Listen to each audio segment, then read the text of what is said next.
कांग्रेस नेता धीरज साहू ने आयकर विभाग की छापेमारी में मिले 353 करोड़ रुपए के कैश मामले में पहली बार मुंह खोला। उन्होंने मीडिया के सामने आकर अपना पक्ष रखा और दावा किया कि यह सारा पैसा उनके परिवार का है। और सफाई देते हुए कांग्रेस नेता धीरज साहू ने कांग्रेस पार्टी को क्लीन चिट दे दी। उन्होंने सभी आरोपों को अपने ऊपर लिया और दावा किया कि इन पैसों का कांग्रेस पार्टी से कोई लेना देना नहीं है। यह पैसा को कांग्रेस पार्टी तथा अन्य राजनीतिक दलों से कोई इस पैसे का कोई संबंध नहीं है। पूर्ण रूप से हमारे कंपनी का पैसा था। क्योंकि धीरज साहू के ओडिशा और झारखंड में 300 से ज्यादा शराब के ठेके हैं, ऐसे में उन्होंने इसे अपने व्यापार का पैसा बताया और कांग्रेस पार्टी पर लगाए जा रहे भ्रष्टाचार के दाग को मिटाने की कोशिश करते दिखे। धीरज साहू की काली कमाई को सफेद करने का जादू पूरा हिंदुस्तान जानना चाहता है, क्योंकि धीरज साहू ने साल 2018 में राज्यसभा के चुनाव का पर्चा भरते हुए बताया था कि उनके पास कुल 34 करोड़ की ही संपत्ति है। और धीरज साहू ने राज्यसभा चुनाव के वक्त जो शपथ पत्र दिया था उसमें 2 करोड़ का कर्ज होने की बात कही थी और साहू ने अपनी सालाना कमाई 1 करोड़ रुपए बताई थी।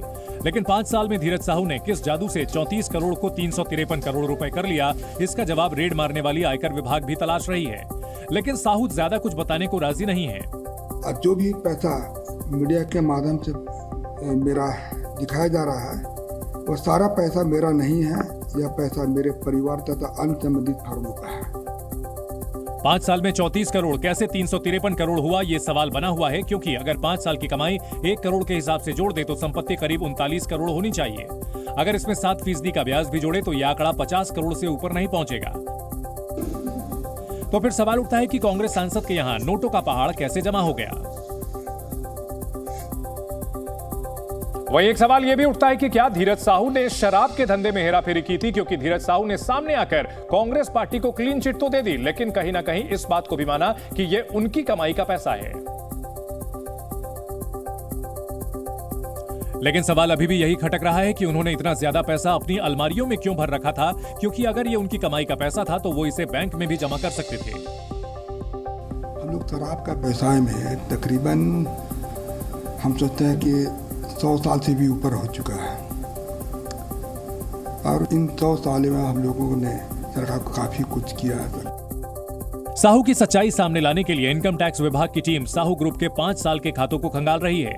लेकिन छापेमारी अभी खत्म नहीं हुई है, क्योंकि आयकर विभाग को पूरा शक है कि उनके ठिकानों पर भारी मात्रा में सोना चांदी मिल सकता है। इसलिए अब मेटल डिटेक्टर लेकर भी जमीन के अंदर दबे खजाने को ढूंढने की कोशिश की जा रही है। वहीं बीजेपी को भी साहू की बातों और उनके दावों पर बिल्कुल भी भरोसा नहीं है। बीजेपी ने तो सामने आकर यहां तक कह दिया कि साहू का झूठ गले से नीचे नहीं उतर रहा है। और बीजेपी ने यहां तक आरोप लगा दिया कि धीरज साहू कहीं ना कहीं गांधी परिवार को बचाने की कोशिश कर रहे हैं। ये तो गांधी परिवार की एटीएम थे, इसलिए ये जो उनका उत्तर है बचाव में 1 सप्ताह के बाद, ये लोगों की गले नहीं उतर है। बाकी वहीं बीजेपी के आरोपों पर बैकफुट में आई कांग्रेस ने धीरज साहू के बयान को सही ठहराया। साथ ही ये भी कहा कि कांग्रेस पार्टी पर लगाए जा रहे आरोप बेबुनियाद हैं। बहुत ठीक, सटीक और कानूनी बयान दिया उन्होंने कि ये उन फॉर्म्स का पैसा है जो उनके परिवार के लोग चलाते हैं। उन्होंने साफ इन्हें किया कांग्रेस से तो इससे लेने ही देना नहीं।